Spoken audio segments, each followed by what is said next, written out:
Bismillahirrahmanirrahim. Assalamualaikum warahmatullahi wabarakatuh. Selamat pagi, salam sejahtera bagi kita semuanya. Shalom, Om Swastiastu, Namo Buddhaya, salam kebajikan. Yang saya hormati Wakil Presiden Republik Indonesia, Bapak Profesor Dr. H.C. Kiai Haji Ma'ruf Amin, beserta Ibu Wuri Estu Ma'ruf Amin. Yang saya hormati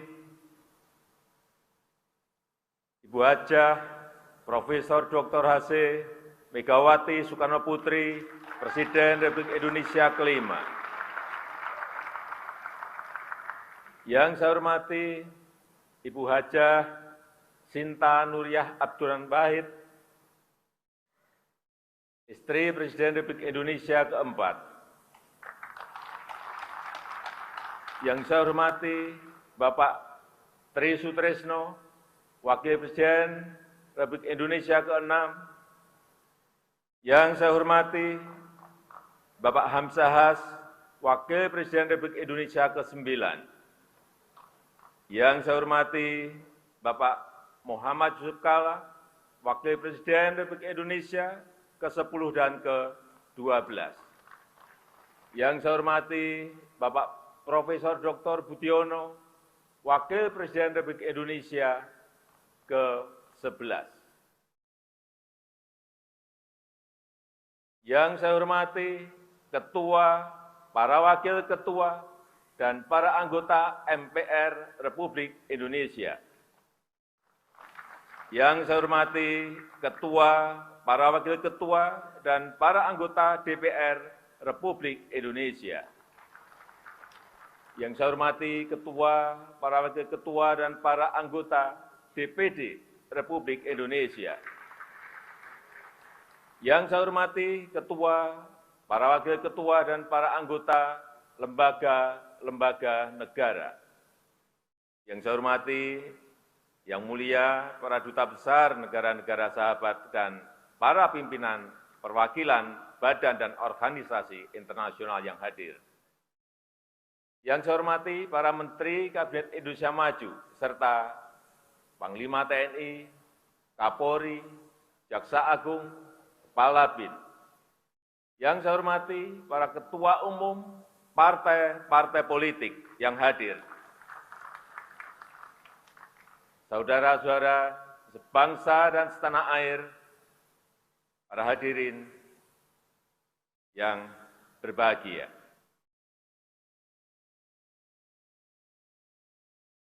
Tantangan yang kita hadapi saat ini sangat berat, sangat sulit, tidak mudah. Semua negara di seluruh dunia sedang menghadapi ujian yang sama.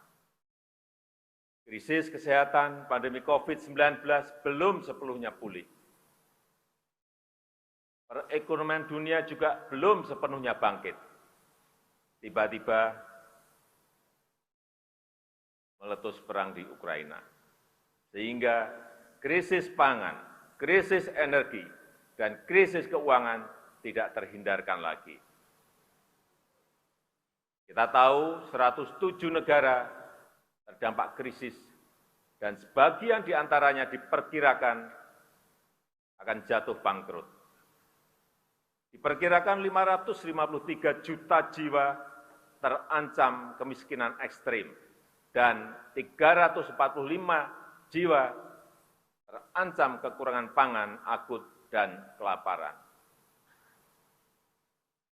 Ujian ini tidak mudah bagi dunia dan juga tidak mudah bagi Indonesia. Semua ini harus kita hadapi dengan kehati-hatian, dengan kewaspadaan. Namun, di tengah tantangan yang berat, kita patut bersyukur Indonesia termasuk negara yang mampu menghadapi krisis global ini. Negara kita, Indonesia, termasuk negara yang berhasil mengendalikan pandemi COVID-19, termasuk 5 besar negara dengan vaksinasi terbanyak di dunia, yaitu 432 juta dosis vaksin yang telah kita suntikkan. Inflasi juga berhasil dikendalikan di kisaran 4,9%. Angka ini jauh di bawah rata-rata inflasi ASEAN yang berada di sekitar 7%. Dan jauh di bawah inflasi negara-negara maju yang berada di sekitar 9%. Bahkan sampai pertengahan tahun 2022 ini, APBN juga surplus 106 triliun rupiah. Oleh karena itu, pemerintah mampu memberikan subsidi BBM, subsidi LPG, dan subsidi listrik sebesar 502 triliun di tahun 2022 ini, agar harga BBM di masyarakat tidak melambung tinggi. Selain itu, ekonomi berhasil tumbuh positif di angka 5,44% pada kuartal kedua tahun 2022 ini. Neraca perdagangan juga surplus selama 27 bulan berturut-turut. Dan di semester 1 tahun 2022 ini, surplusnya sekitar 364 triliun rupiah. Capaian tersebut patut kita syukuri. Fundamental ekonomi Indonesia tetap sangat baik di tengah ekonomi dunia yang sedang bergolak. Di satu sisi, kita memang harus tetap waspada dan harus tetap hati-hati, namun di sisi lain, agenda-agenda besar bangsa harus terus kita lanjutkan untuk meraih Indonesia maju. Saudara-saudara sebangsa dan setanah air, dalam menghadapi pandemi COVID-19 yang melanda seluruh dunia, bangsa Indonesia telah menunjukkan diri sebagai bangsa yang tangguh. Masyarakat dusun, masyarakat kampung saling melindungi dan saling berbagi. Ulama, tokoh agama, dan tokoh adat aktif mendampingi masyarakat. Organisasi sosial, keagamaan bergerak cepat membantu masyarakat. Tenaga kesehatan, TNI, dan Polri, dan jajaran birokrasi saling bersinergi bersama-sama, bergotong royong bersama-sama, dan lembaga-lembaga negara juga mendukung pemerintah dalam menghadapi ketidakpastian ini. Kalau kita mampu mengelola pandemi dengan baik, artinya kita juga insya Allah pasti mampu mengelola agenda-agenda besar lainnya dengan baik pula. Inilah kekuatan pertama kita untuk membangun negara kita Indonesia. Kekuatan kedua Indonesia adalah sumber daya alam yang melimpah. Wilayah yang luas, dengan keanekaragaman hayati terkaya di dunia, pasti menjadi kekuatan besar Indonesia jika kita kelola secara bijak dan berkelanjutan. Syaratnya satu, harus dihilirkan dan diindustrialisasikan di dalam negeri agar nilai tambah bisa maksimal untuk kepentingan nasional. Hal ini akan membuka lapangan kerja, meningkatkan ekspor, menghasilkan devisa, meningkatkan pendapatan negara, serta mendongkrak pertumbuhan ekonomi. Kekuatan ketiga kita adalah bonus demografi. Jumlah penduduk yang sangat besar dan didominasi oleh anak-anak muda usia produktif, serta daya beli masyarakat yang terus meningkat, akan menjadi motor penggerak ekonomi nasional kita dalam menghadapi kompetisi global. Kekuatan keempat adalah kepercayaan internasional yang meningkat tajam. Indonesia diterima Rusia dan juga diterima Ukraina sebagai jembatan perdamaian. Diterima negara-negara besar, walaupun geopolitik sedang panas. Dan juga dipercaya PBB sebagai champion dari Global Crisis Response Group untuk penanganan krisis global, baik krisis pangan, krisis energi maupun krisis keuangan. Dan tahun ini kita menjadi Presiden G20, organisasi 20 negara ekonomi terbesar di dunia. Dan tahun depan kita juga menjadi ketua negara-negara ASEAN. Artinya, kita berada di puncak kepemimpinan global. Dan memperoleh kesempatan besar untuk membangun kerjasama internasional. Kepercayaan besar dari masyarakat internasional ini juga bisa dirasakan di dalam negeri. Reformasi struktural untuk daya saing dan iklim berusaha terus kita lakukan. Ekosistem investasi dan pertumbuhan UMKM terus kita perbaiki. Hilirisasi dan manufaktur di dalam negeri juga terus tumbuh pesat. Pertumbuhan investasi juga meningkat tajam, di mana saat ini 52%-nya sudah berada di luar Pulau Jawa. Artinya ekonomi kita bukan hanya tumbuh pesat, tetapi juga tumbuh merata menuju pembangunan yang Indonesia sentris. Saudara-saudara sebangsa dan setanah air, dengan kekuatan dan peluang besar tersebut, kita mempunyai kesempatan besar untuk membangun Indonesia yang inklusif, berkeadilan, dan berkelanjutan. Pertama, hilirisasi dan industrialisasi sumber daya alam harus terus dilakukan. Hilirisasi nikel misalnya, telah meningkatkan ekspor besi baja 18 kali lipat. Saya ingat, di tahun 2014 hanya sekitar 16 triliun rupiah. Tapi di tahun 2021 kemarin meningkat menjadi 306 triliun rupiah. Karena sudah diekspor dalam bentuk barang setengah jadi maupun barang jadi. Dan di akhir tahun 2022 ini, kita harapkan sudah bisa mencapai 440 triliun rupiah. Itu hanya dari nikel. Sekali lagi, itu hanya dari nikel. Selain penerimaan pajak, devisa negara juga naik, sehingga kurs rupiah lebih stabil. Sekarang ini Indonesia telah menjadi produsen kunci dalam rantai pasok baterai litium global. Produsen mobil listrik dari Asia, dari Eropa, dan dari Amerika ikut berinvestasi di negara kita.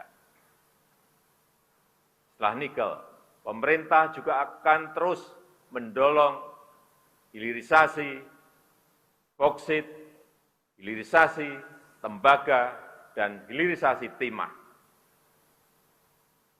Kita harus berani, kita harus membangun ekosistem industri di dalam negeri yang terintegrasi, yang akan mendukung pengembangan ekosistem ekonomi hijau dunia.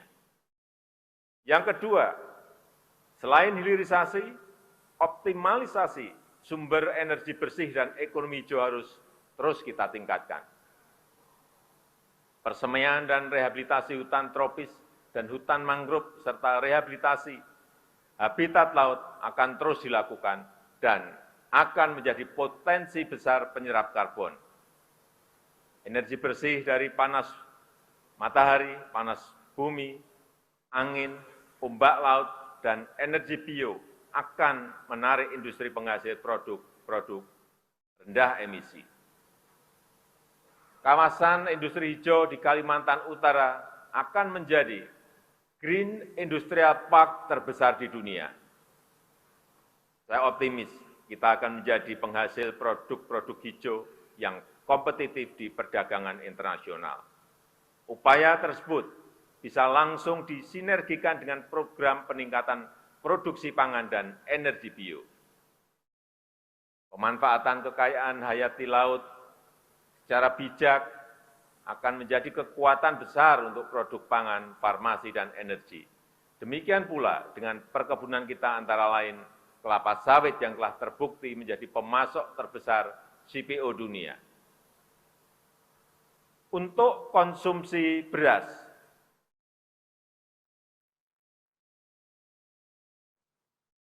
kita sudah tidak lagi impor dalam 3 tahun terakhir. Untuk beras konsumsi, pembangunan bendungan dan irigasi telah mendukung peningkatan produktivitas nasional kita. Alhamdulillah, kita baru saja memperoleh penghargaan dari International Rice Research Institute yang disaksikan oleh FAO, karena kita dinilai mampu mencapai sistem ketahanan pangan dan swasembada beras sejak tahun 2019.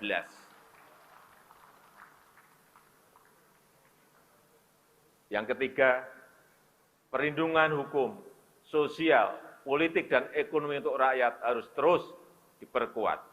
Pemenuhan hak sipil dan praktek demokrasi, hak politik perempuan, dan kelompok marginal harus terus kita jamin. Hukum harus ditegakkan seadil-adilnya tanpa pandang bulu. Keamanan, ketertiban sosial, dan stabilitas politik adalah kunci. Rasa aman dan rasa keadilan harus dijamin oleh negara, khususnya oleh aparat hukum dan lembaga-lembaga peradilan. Demikian juga dengan pemberantasan korupsi terus menjadi prioritas utama. Untuk itu, Polri, Kejaksaan, dan KPK terus bergerak. Korupsi besar di Jiwasraya, Asabri, dan Garuda berhasil dibongkar dan pembenahan total telah dimulai. Penyelamatan aset negara yang tertunda seperti kasus BLBI terus dikejar dan sudah menunjukkan hasil. Skor persepsi korupsi dari Transparansi Internasional juga naik dari 37 menjadi 38 di tahun 2021. Indeks perilaku anti korupsi dari BPS juga meningkat dari 3,88 ke 3,93 di tahun 2022. Penyelesaian pelanggaran HAM berat masa lalu juga terus menjadi perhatian serius pemerintah. RUU, Komisi Kebenaran, dan Rekonsiliasi sedang dalam proses pembahasan. Dan tindak lanjut atas temuan Komnas HAM masih terus berjalan. Kepres, pembentukan tim penyelesaian non-yudisial pelanggaran HAM berat masa lalu juga telah saya tanda tangani.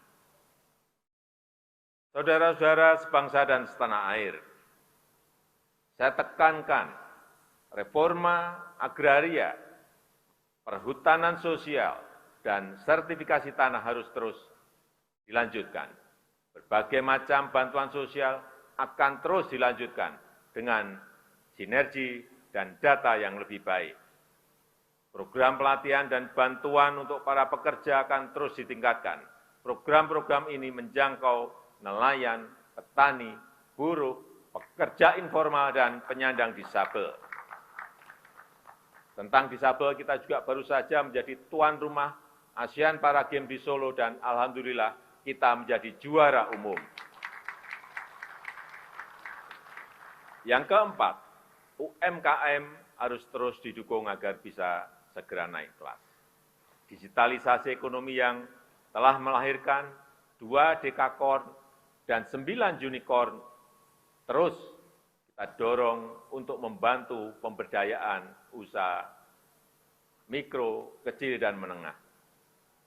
19 juta UMKM telah masuk dalam ekosistem digital dan ditargetkan sebesar 30 juta UMKM akan masuk ekosistem digital pada tahun 2024. Berbagai bantuan pendanaan murah juga terus dilanjutkan. Penayangan produk UMKM di e-katalog pemerintah juga diharapkan akan menyerap produk UMKM. Di saat yang sama, kewajiban APBN, APBD, dan BUMN untuk membeli produk dalam negeri juga akan terus didisiplinkan. Kelima, pembangunan ibu kota Nusantara terus harus dijaga keberlanjutannya. IKN bukan hanya untuk para ASN, tetapi juga para inovator dan para wirausahawan. Bukan hanya berisi kantor-kantor pemerintah, tetapi juga motor penggerak ekonomi baru.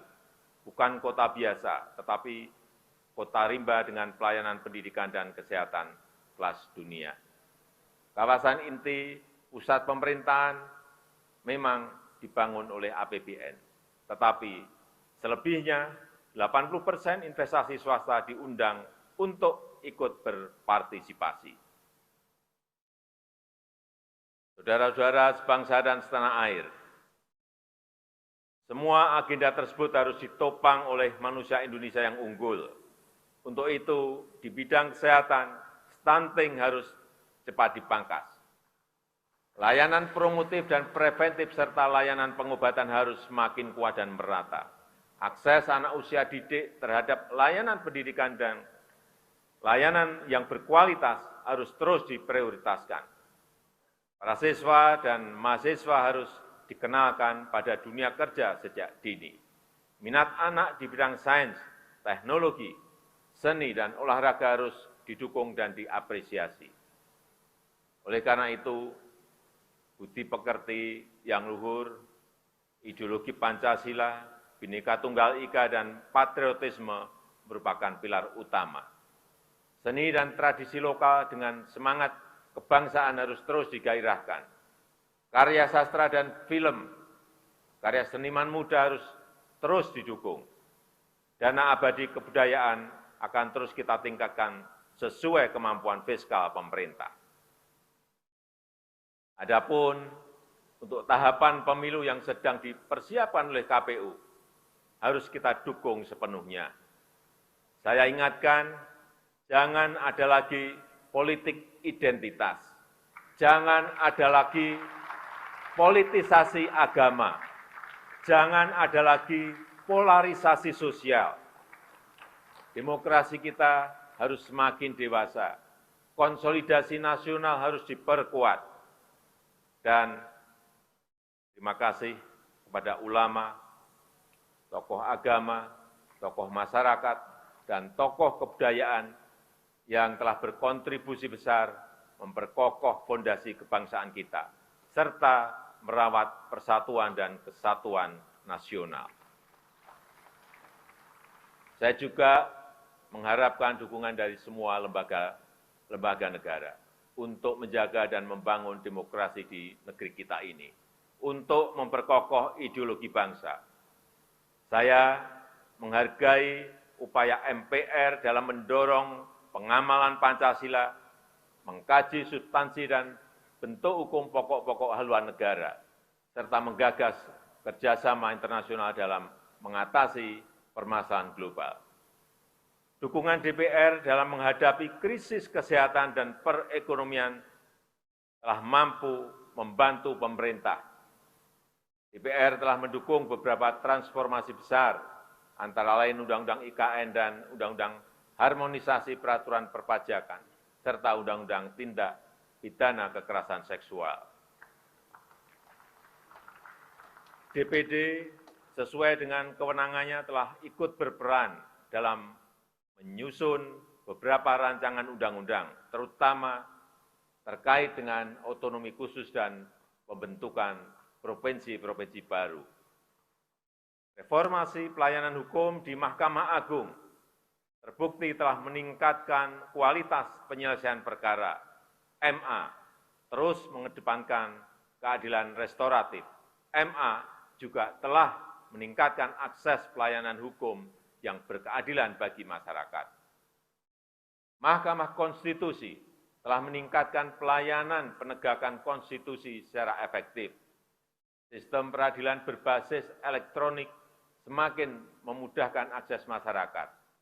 Peran MK sebagai tuan rumah Kongres MK sedunia juga patut diapresiasi. BPK telah menjaga sinergi antara kualitas tata kelola keuangan negara dan fleksibilitas dalam menghadapi krisis. Ini sangat membantu pemerintah. Rencana penggaraan Supreme Audit Institution SAI 20 juga semakin memperkokoh kepemimpinan Indonesia di G20. Komisi Yudisial terus memberikan layanan prima dalam mengawal peradilan yang bersih dan berwibawa. Penanganan laporan masyarakat terkait lembaga peradilan telah membantu memberikan rasa keadilan kepada masyarakat. Saya juga mengucapkan terima kasih kepada lembaga-lembaga nasional yang lain sesuai wewenang dan perannya. Terima kasih kepada Bank Indonesia, Otoritas Jasa Keuangan, dan lembaga penjamin simpanan. Terima kasih juga kami sampaikan kepada Komisi Pemberantasan Korupsi dan Ombudsman Republik Indonesia, dan juga kepada Komisi Pemilihan Umum dan Badan Pengawas Pemilihan Umum, juga kepada Komnas HAM dan lembaga-lembaga nasional lainnya.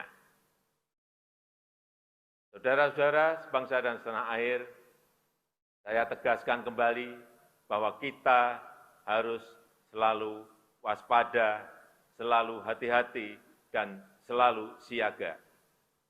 Krisis demi krisis masih menghantui dunia. Geopolitik dunia mengancam keamanan kawasan.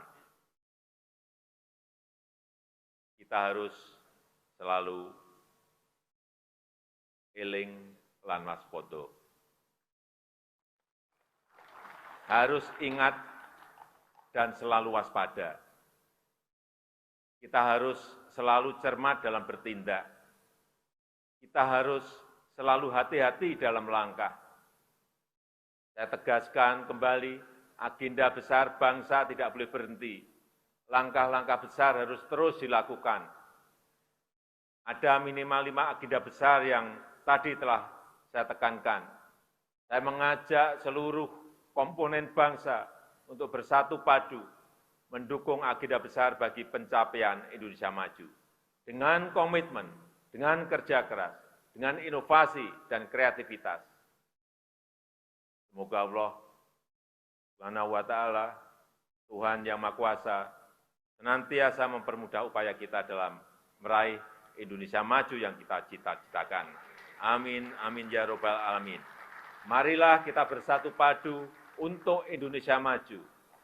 Indonesia pulih lebih cepat, bangkit lebih kuat. Dirgahayu Republik Indonesia, dirgahayu Negeri Pancasila, merdeka! Terima kasih. Wassalamualaikum warahmatullahi wabarakatuh. Om Santi Santi Santi Om. Namo Buddhaya.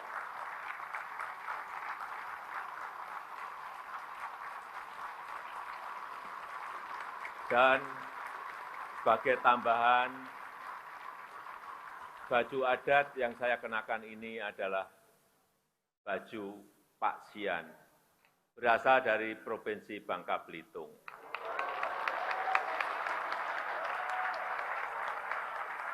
Motifnya bernama pucuk rebung, yang melambangkan kerukunan Dan warna hijau yang kita pilih karena mengandung filosofi, kesejukan, harapan, dan pertumbuhan.